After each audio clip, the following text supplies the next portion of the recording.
Hello दोस्तों, मेरे पास बहुत सारे मैसेजेस आते हैं फीमेल से या मेल से कि हमारी बहनें या मदर्स वगैरह जो है वो घर से कौन सा बिजनेस शुरू कर सकते हैं। तो आज मैं ये जो वीडियो बना रहा हूँ ये बुटीक से रिलेटेड बना रहा हूँ कि कैसे घर से एक छोटा बुटीक शुरू करके उसको एक बड़ा बिजनेस या ऑनलाइन बिजनेस में कन्वर्ट किया जा सकता है। तो उसके लिए सबसे इम्पॉर्टेंट जो पहला स्टेप है वो है सिलाई सीखना, स्टिचिंग सीखना। सबसे पहले आप सिलाई सीख लें, घर में सूट सिलना, फॉल लगाना, इस तरह की चीज़ें सीख लें। ये जब आप घर में करने लगेंगे तो आपके साथ 50 से 100, 150, 200 तक क्लाइंट्स जुड़ जाएंगे। जब ये क्लाइंट आपके पास जुड़ जाएंगे, आपके पास 4-5 हज़ार, 10,000 तक का रेवेन्यू आने लग जाएगा। उस स्टेज पे आप बाहर से फैब्रिक अपने पास लाके उसको सेल कर सकते हैं। तो स्टेप 2 जो रहेगा वो रहेगा कि आप फैब्रिक भी उनको दे रहे हैं और आप स्टिचिंग भी कर रहे हैं।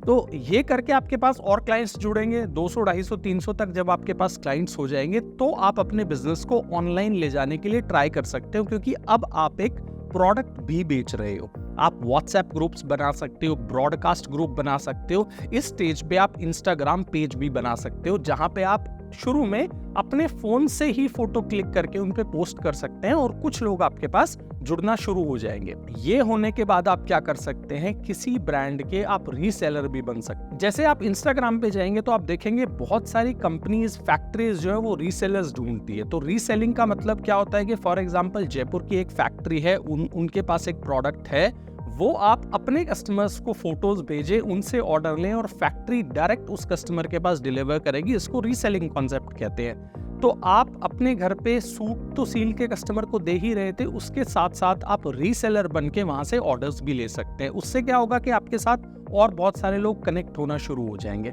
जब आपके पास लोग जुड़ने शुरू हो जाएंगे, उस स्टेज पे आप इंस्टाग्राम से भी सेल करना शुरू कर देंगे और इंस्टाग्राम से आपके सिटी के अलावा बाहर के लोग भी जुड़ना शुरू हो जाएंगे। और आपके पास जब आपको लगेगा कि अब मेरी सेल 50,000, 60,000 या 1 लाख रुपए महीने हो गई है, तो आप आसपास के किसी मार्केट में एक छोटी मोटी शॉप भी ले सकते हैं। वहां शॉप लेंगे, आपको ये श्योर रहेगा कि कम से कम इतनी सेल तो मेरी मंथली हो ही जाएगी। और आपको ये भी एक्सपीरियंस हो चुका होगा कि कस्टमर की मेरे एरिया में डिमांड क्या है, दूसरे एरियाज में डिमांड क्या है, क्या रेट का प्रोडक्ट कस्टमर मांगता है। तो जब आप वो दुकान खोलेंगे तो आपको ऐसा नहीं होगा बिल्कुल ब्लैंक है, आपको पता रहेगा कि कस्टमर का क्या एक्सपेक्टेशन है और उस शॉप के फेलियर होने के चांसेस बहुत कम होंगे। अब क्योंकि आपने एक शॉप खोल लिया है तो आपके पास बहुत सारे प्रोडक्ट्स होंगे।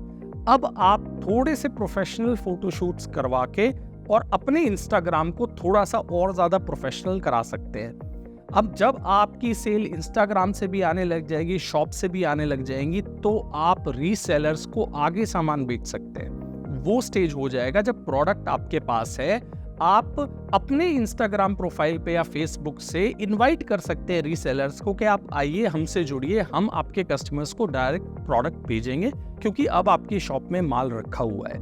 ये कुछ इनिशियल स्टेजेस होते हैं दोस्तों। ये करने के बाद जब आपके पास रेवेन्यू हो जाएगा 2 लाख, 3 लाख, 4 लाख रुपए महीने का, तो आप एक टीम जोड़ पाएंगे और वो स्टेज वो होती है जिसमें हम एक्सपैंड कर पाते हैं, जब हम एक बड़े बिजनेस की तरफ देख पाते हैं। फिर आप मॉल में या किसी भी बड़े मार्केट में कोई बड़ी शॉप भी ओपन कर सकते हैं। जो चैलेंजेस आते हैं ना, वो इनिशियली ही आते हैं। बाद में जब आप शॉप ले लेते हैं और वो चलने लग जाती है तो चैलेंजेस कम हो जाते हैं, क्योंकि आपके पास स्टाफ भी होता है, आपको पता लग जाता है बिजनेस कैसे करना है। तो इनिशियल जो पाथ है वो रहता है शुरू कैसे करें, और उसको शुरू करने का तरीका मैंने आपको बताया है। स्टिचिंग करें, उसके बाद धीरे धीरे करके प्रोडक्ट्स लाने अपने घर पे ही शुरू करें और वहां से बेचना शुरू करें। फिर ऑनलाइन पेज बनाएं, फिर छोटी दुकान ले, फिर आप रीसेलर्स को अपने साथ कनेक्ट करके और अपनी सेल को बढ़ाएं। फिर आप उसको बड़े बिजनेस में कन्वर्ट कर सकते हैं। Thank you.